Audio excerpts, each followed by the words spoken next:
Hello, everybody. Hi, guys. Happy Monday. Hope everybody's having a great start to the week and had a wonderful weekend. Yeah.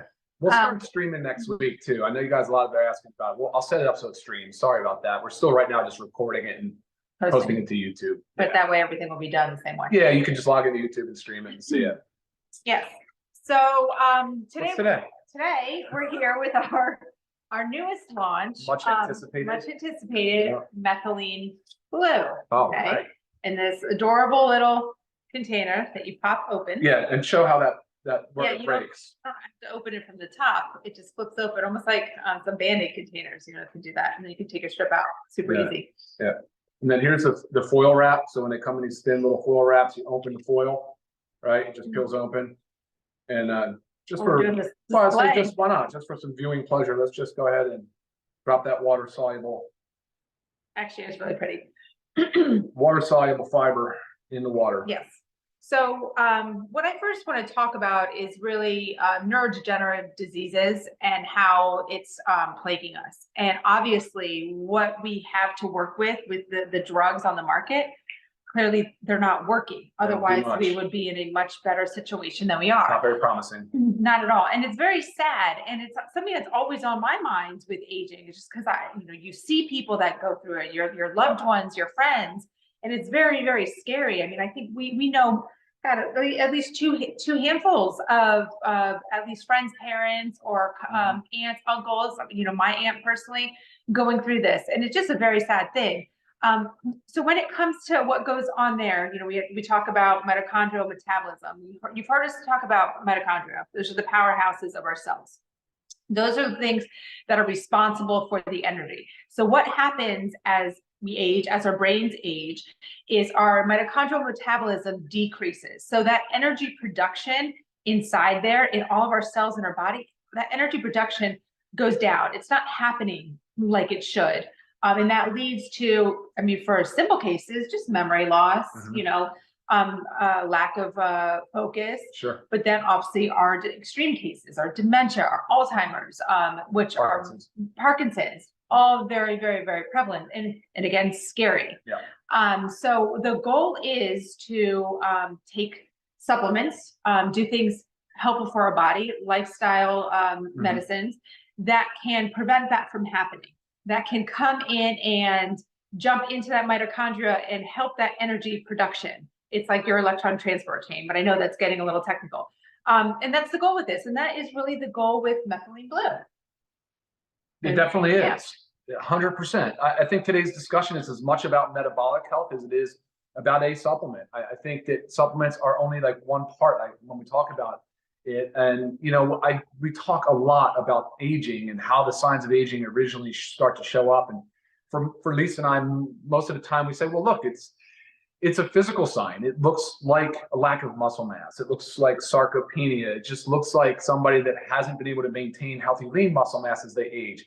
But unfortunately with brain health, and I don't like that term so much, but it's typically, a process that can start at any time, can really start at any age, especially now with our environment, the foods we eat, the toxins we're exposed to. So the environmental impacts are actually pretty great in this category. And you don't recognize that it's going on. It's not visual, like you said, with like muscle loss.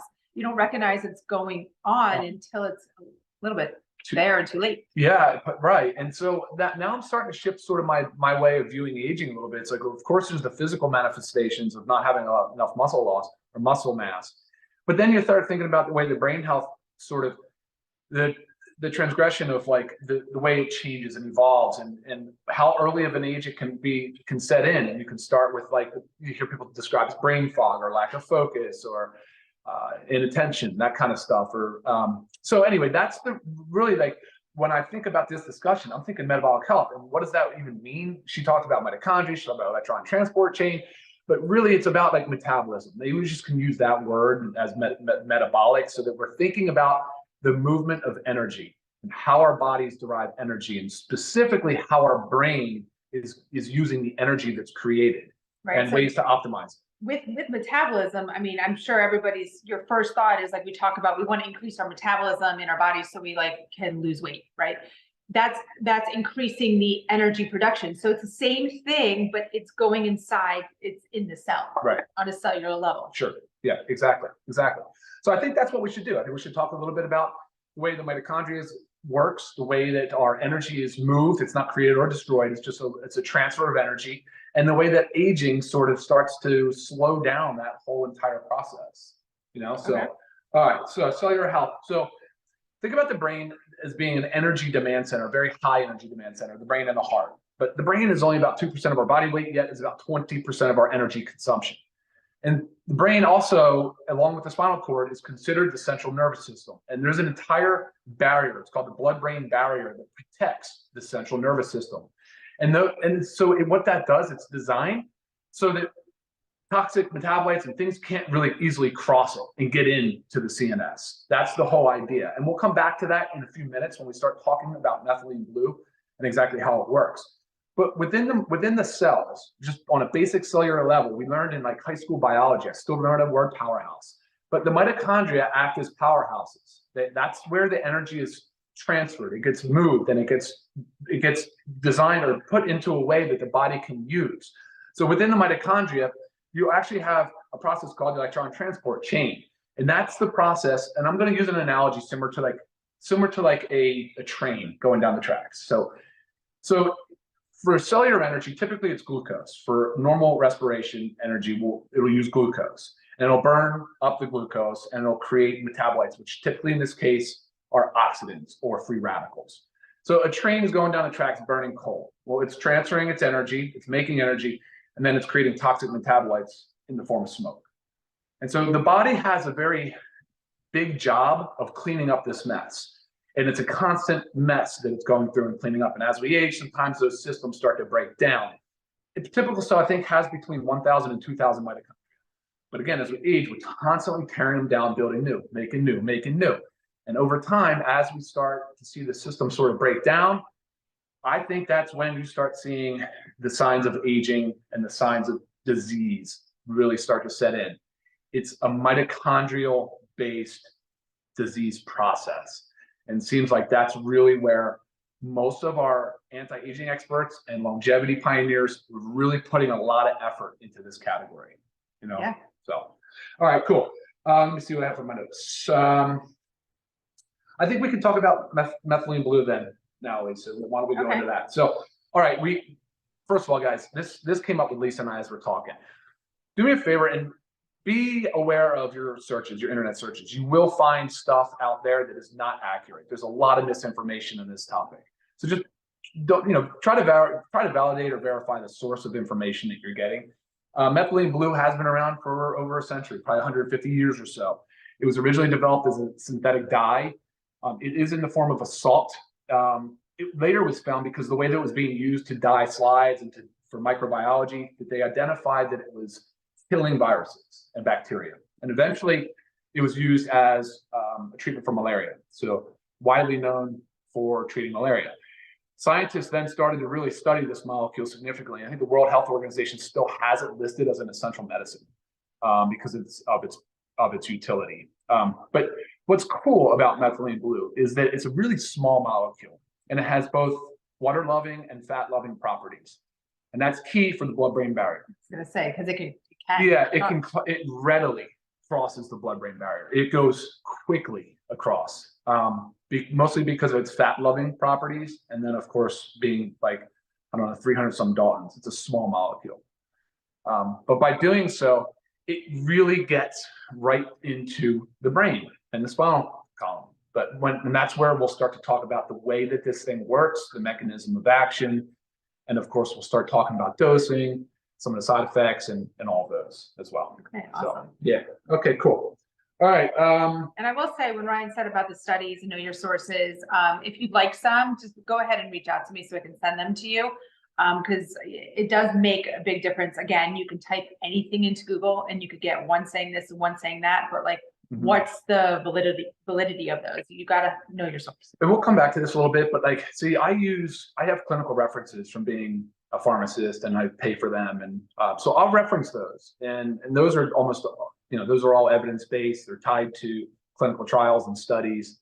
And often that's where I'll turn to for my information. And of course, I'll check on some of the simple searches as well. But yeah, she's right. Be careful with the information you get. All right. So how does methylene blue work? Well, primarily because the way that it's still being used today to treat like cyanide poisoning and carbon monoxide poisoning, it's a condition called methemoglobinemia. It's a case where there's not enough oxygen being delivered to the tissues, basically. So this has the ability to increase the amount of like cellular respiration in the brain, so it carries more oxygen.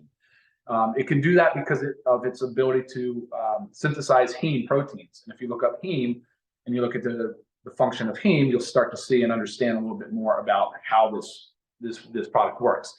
Methylene blue is also a potent antioxidant as well. And going back to the idea of cellular respiration on that electron transport chain and using glucose, they do create toxic metabolites in the form of free radicals. So having that antioxidant highly concentrated in the brain is of benefit. Right. And that's always the Pac-Man analogy, right? It comes in and it eats those free radicals. Yeah. So what's very unique about methylene blue is it's considered a redox agent. It can kind of ping pong, it can flip its role pretty significantly. So within the mitochondria, there's a process called the electron transport chain. It also goes by other names, citric acid cycle, Krebs cycle. But this is the chain that transfers energy, and it does so by using electrons. And so the fact that methylene blue is an electron donor is a really big deal. So it can actually donate electrons to electron transport chain. It can also recycle those electrons. That's its part in regulating and helping to to supplement the mitochondria to produce more energy. That's, all the bolder. Yeah. So obviously, with all of this being said, again, the name of the game here is we're focusing on the fact that it's highly concentrated in the brain and it's deeply involved in mitochondria and energy production. Yep. So what does all that mean? So it's going to help us with all of the things that we've just talked about. So from an aging perspective, I know you were just looking at studies now that statistical significance with improvements in Alzheimer's, Parkinson's, so neurodegenerative diseases, still widely being studied and used. It helps with memory, focus, cognition. They say it out of the mental agility. They said you feel plugged in, a sense of focus. Right. All of these things are what people report after taking methylene blue. Sure. And some of these studies that I was just reading that from these doctors reporting that it just like stopped the Alzheimer's in its tracks, the methylene blue. And it's just kind of crazy to like hear that such a strong point. Like, wow. And so I'd love to, again, share those with you guys if you're interested in that. But it's just so many promising benefits. And again, what we have our hands on from the medical system right now for brain health is just so limited, and it's just not working. It's not working. Not working. And it's killing. I mean, it's our caregivers are the ones that suffer the most burden. So shout out to all you caregivers out there. I know how difficult that is on you. But we haven't even started seeing the real fallout, the pain from this, unfortunately, this growth of a chronic disease that we're seeing. So we've got to start doing a lot more about it. And look, hopefully methylene blue resonates with you. And if it does, great. But the point of today's conversation is just to share our thoughts on how this can possibly improve your mitochondrial health and potentially have a role in the things we're talking about. Right. So, all right, how do we take it? Let's talk about dosing. Let's talk about the best way to take methylene blue. Let's go to the thing. We'll get some questions and we'll see, because I get a lot of questions. So right now, first question, you want to answer? You want to go? Pharmaceutical grade. That's the big one. You will go there. All right. I've had like 5 emails. So from pharmacy perspective, is it pharmaceutical grade? You guys are absolutely right for asking the question about the grade of methylene blue, because there's industrial dyes out there that are like covered in metals, high in metal content. So you're absolutely spot on to be asking about what grade it is. Now, look, the reality is that nothing is really pharmaceutical grade unless you're in pharmaceutical manufacturing. However, with that said, this is in fact methylene blue USP. All right, USP would be considered the equivalent or the source for pharmaceutical grade manufacturing. That's really, really important. So we'll load the certificate of analysis as well as the metals test up on the website so you guys can reference that, because that's a problem. So if you're using other methylene blues, just make sure that they have USP, make sure they have their metal testing, and take a look at the C of A to just look at the C of A as well. But the metal testing would be separate. So, all right, that's a big one. And good question. All right, what else? Anything?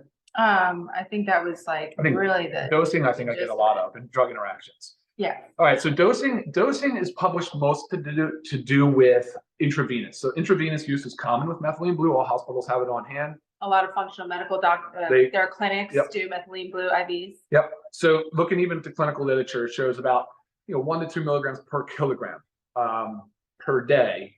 That's typically IV usage. You're seeing 0.5 to 4, so 0.5 milligrams to 4 milligrams per kilogram per day IV.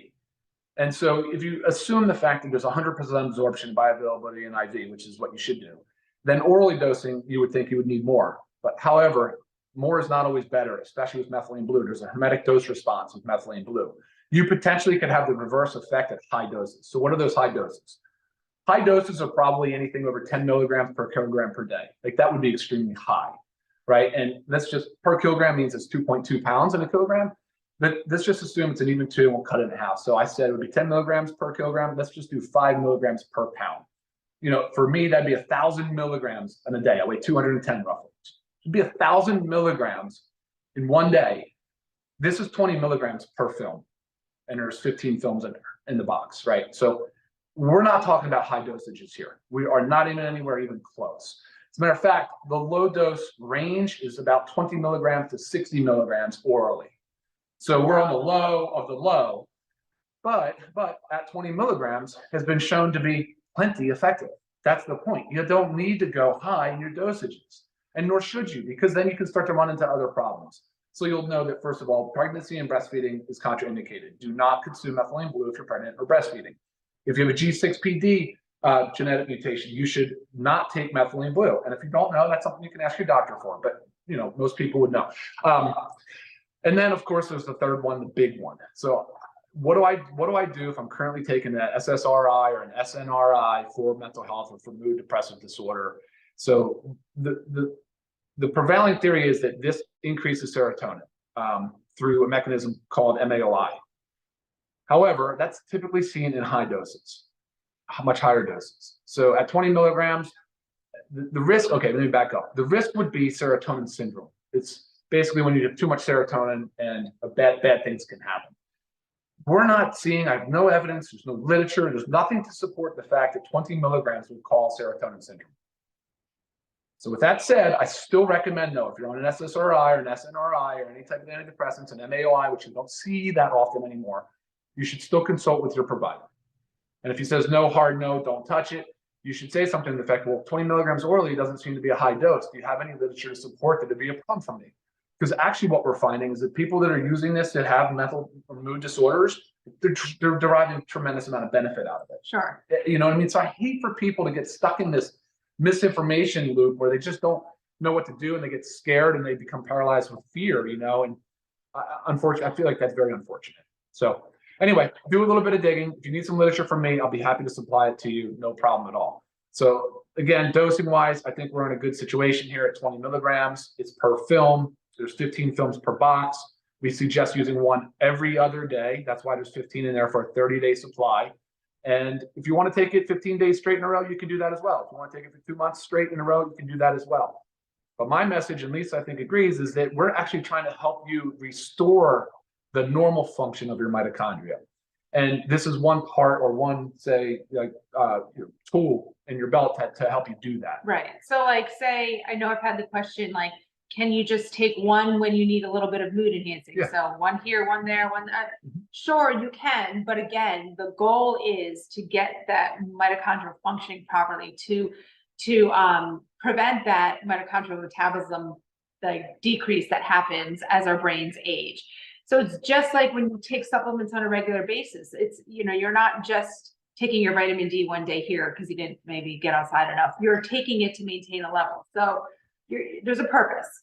There's a purpose. So methylene blue is good in fasting. I don't think I would not recommend this later in the day near bedtime. It doesn't make sense to me. I like it first thing in the morning. Because it does. Yeah, and especially if you're still intermittent fasting, it does increase autophagy. So that's the cleanup of the cell. It's taking out the junk of the cell. So it can help with that process as well. And there's another part to this. I would like for you guys, if it's possible, once you take methylene blue, you can go out and seek natural sunlight. And by doing so, it actually increases this, it provides a synergistic response to the mitochondria. It can actually help sort of provide more ATP and increase the mitochondria. Right. And if you don't have sunlight, I have had this question a lot. If you have any form of red light therapy access to in your home or in, a facility, that's really where the studies are done on it. Because that's how it's controlled, but it doesn't have to be a lot, right? Like No. it could just be 10 minutes, a lot, max. but it doesn't have to be full body. I mean, you could just have a little bit of, Pounds, there's handheld little red light things for that people use for, pain and stuff. You could use that red light. It's called photobiomodulation. That's the way that this photon energy from the sun or the light helps increase the cellular respiration and mitochondrial function. So definitely check that out. Within 30 minutes of taking it, go out, you can get 5, 15, 20 minutes of sunlight, just exposing your skin to it. And I think that's good for us as a whole anyway. Right. I mean, I honestly, personally, I love taking it before like a morning walk in the sun. Because during my walks is where my wheels are spinning a lot, lots of thinking and planning and stuff going on. Carrying a rock, yeah. So I really like it for that. It kind of gets it all done. But you do it how it works for you. Again, Ryan said there's 15 films in here, and I'm just going to throw out the price there because to me this is crazy. For members, it's only $12.95. So 30-day supply of Methylene Blue for $12.95. Crazy. Non-members, the retail price $19.95. Let's talk a little bit about how maybe the blue. Yeah, it's on my tongue. I had mine this morning. Yes, and so did I. So I'm going to show you how ours is different because we're still experimenting a little bit. And if you were on Friday's call, you would have seen how Ben's mouth went. So what Ben did is he put the film in his mouth, let it completely dissolve, but he let it all go in, his mouth. That's going to leave you a lot of blue. If you want that, go for it. But we're typically talking to people and seeing people, and yeah, it's a great conversation starter, but we don't want blue mouths all day. So I'm going to show you mine. Oh, not bad. Really not Just much. my very back. So what I did is I took the film, horizontal. I set it down in the back I kept my mouth open. As you can feel, it starts to dissolve on your tongue. I just swallowed water. So it dissolves very, very fast. So I didn't close my mouth, so it didn't go into the saliva all over and get everything blue. So I think that is going to be the way I do it, unless I really want blue. Cool. Yeah. Awesome. So figure out what works for you. Depending on where you place it on your tongue, I think this is a thing too, because obviously our taste buds are all different. There are different sections of our tongue. You might feel a little bit more bitter somewhere, might feel a little bit more minty somewhere. When I put it in the back this time, I had nothing. Right. I didn't even have mint. It was kind of weird. It just was like a neutral flavor. So yeah, it can cause numbness and tingling a little bit. Has a weird. That's completely normal. It will go away. How long does the blue last? 2 to 3 hours. Depends on how you. No, the staining on your tongue. Yeah. I could think it can last all day. It depends on how it stains your tongue. I mean. And it can cause blue your urine to be green because of the blue mixed with the typical yellow. Completely normal. Normal. Okay. Process. Will you pull up some Q&A, see if there's anybody here that has any questions? We're running long, but again, that was kind of a new launch. So this is recorded. Will be posted on our YouTube channel right after this.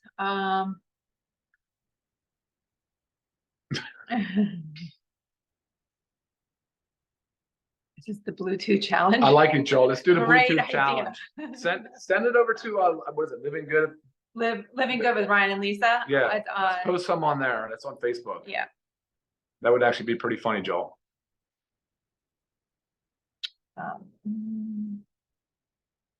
Okay.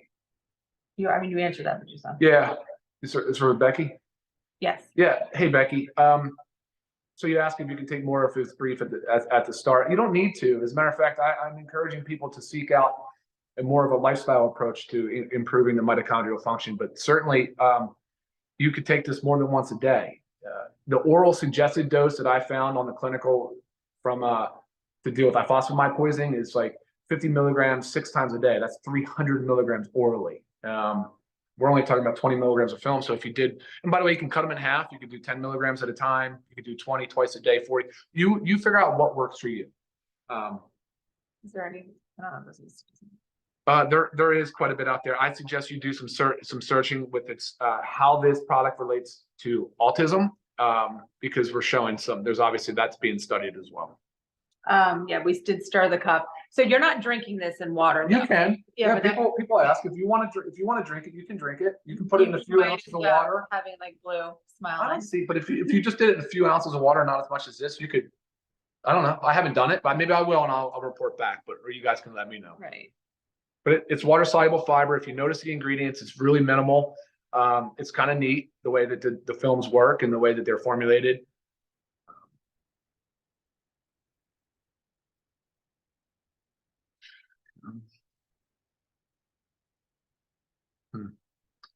The COA kit. I'll send it to the tech today. I should have already done that. My apologies, but I'll send it up to the tech support today. I feel like what happens sometimes we get so excited right when something arrives in the warehouse I that think Leslie, you might have already heard me answer this, but the form is Methylene Blue USP. It's USP form. What's that? No. Okay. Age is 18 plus. Yeah, 18 plus. But I read a lot of reports of being used in children and pets. That's not what this is formulated for, but. So Judy, that's an interesting one. So the question is it similar to NAD? Well, I mean, NAD, of course, if you research, it is involved in the electron transport chain, but NAD is another one where you could potentially upregulate. Your body could build a tolerance to it. With methylene blue, that's not the case. NAD is also very difficult to get in the form of NAD. So you'd either have to do it in injection and IV, but not really bioavailable orally. But good question, because NAD is a big part of the mitochondrial health. Yes, we talked about helping with memory loss. Memory, big thing with memory. This is a question I got. Yeah, I'll come back on that. Yeah, I don't see any real contraindications as far as age goes for elderly. Actually, it's being used now in advanced stages of people that have neurodegenerative diseases. So you're seeing it used in the elderly. I did answer that question from Riley about interactions with Zoloft. I would say just go back and listen to the Zoom if you missed that part, but not at this dose. I'm not concerned about it, but I still tell you that you should seek out approval from your medical provider, just because I think it's prudent.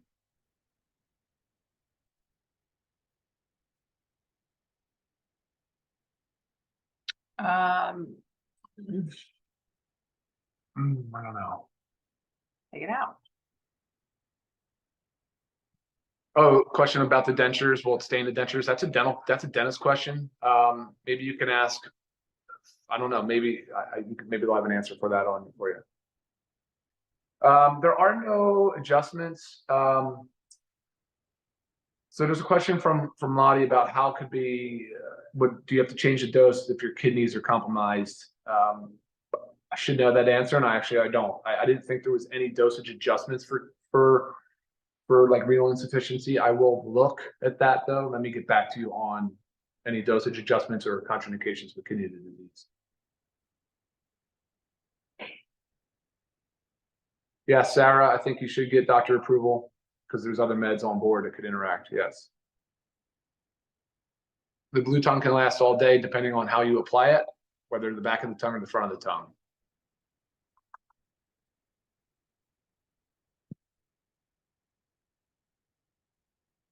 Oh, you'll start feel. So there's a question from Lisa. How long does it take to see a change? You'll feel it actually. You'll feel a sense of connection, focus, energy, mental, like agility is a word I've used. I mean, it just feels different, especially if you seek out some sun or red light. Right. Yeah. Short-term memory loss, long-term memory loss. I've heard people compare this to a ADHD medication. People have actually made that analogy that they felt like as if they were taking something for focus.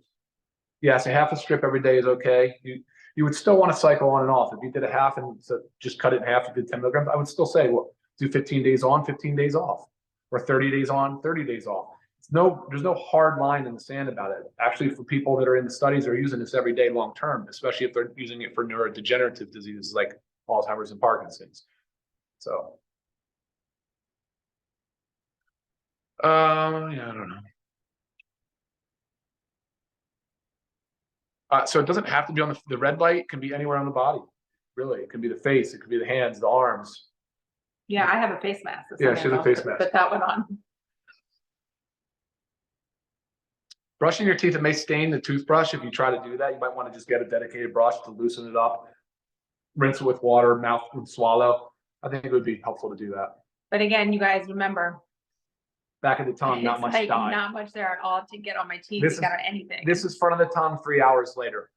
And mine was like So 2 hours later, back of the tongue. Quite a bit of blue.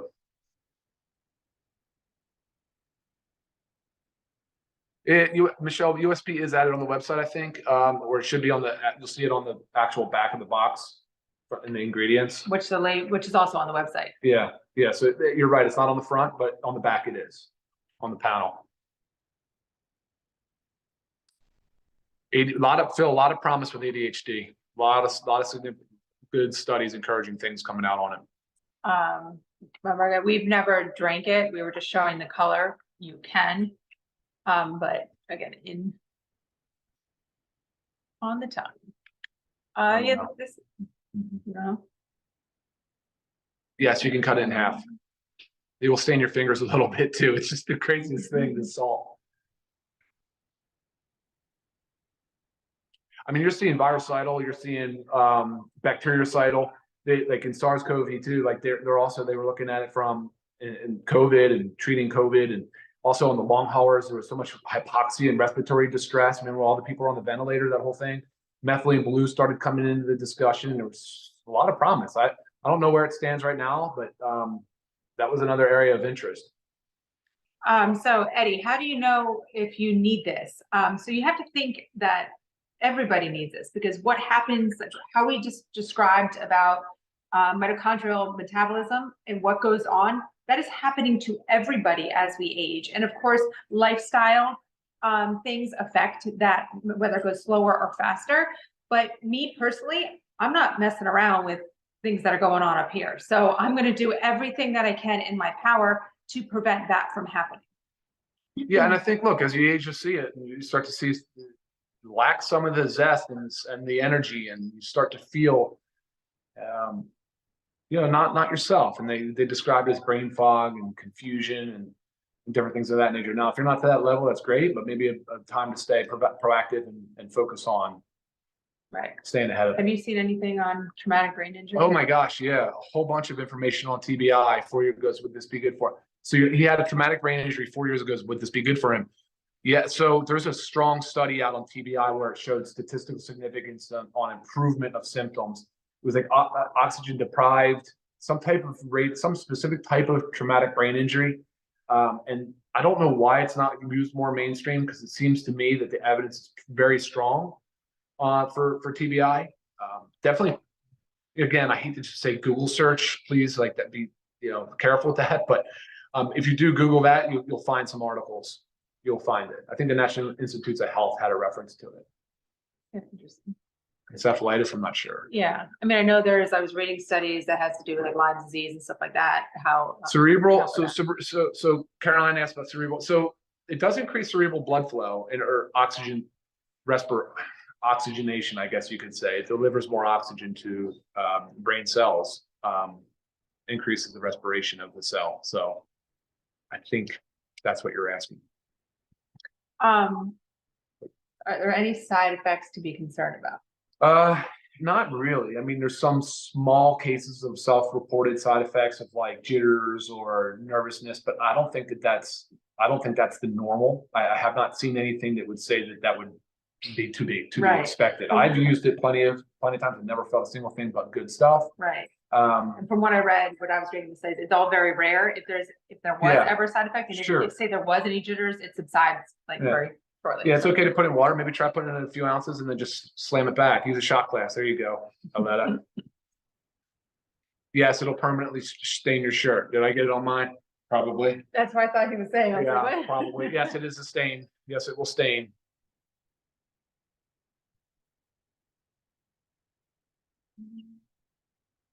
A lot of questions, guys. I appreciate all the engagement. Thank you. I would say if you're going to put it in water, just drink it solo. Yeah, I don't think you want to sip on it. Chemotherapeutic. So if anyone is going through chemotherapy, has cancer, there's also some studies in the National Institute of Health and a thing called PubMed that show some interesting results. Does it need to be taken away from any medications? So high blood pressure is an interesting one. If you have uncontrolled hypertension, so high numbers that are uncontrolled without medication or even with medication you're uncontrolled, you should not be taking methylene blue. You really shouldn't be taking any supplement. You should be seeking professional help to manage your blood pressure. We've talked about that in other Zooms. Please watch our one on hypertension. because you've got to manage your blood pressure. As a matter of fact, Lisa, you know this, that high blood pressure will contribute to mental decline pretty significantly and possibly put you at risk for a stroke. Yes. Barry's just asking my placement again. So she doesn't have a blue tongue, so I just took it horizontally and I just put it on the very back, kept my mouth open. I'm telling you, it takes like a second for you to start to feel it dissolve. Once I did that, I just chugged water. And it's going to take practice, Barry. You're gonna, I mean, I hate to say it, you might have to have that significantly blue mouth for a few times until you figure out what works best for you.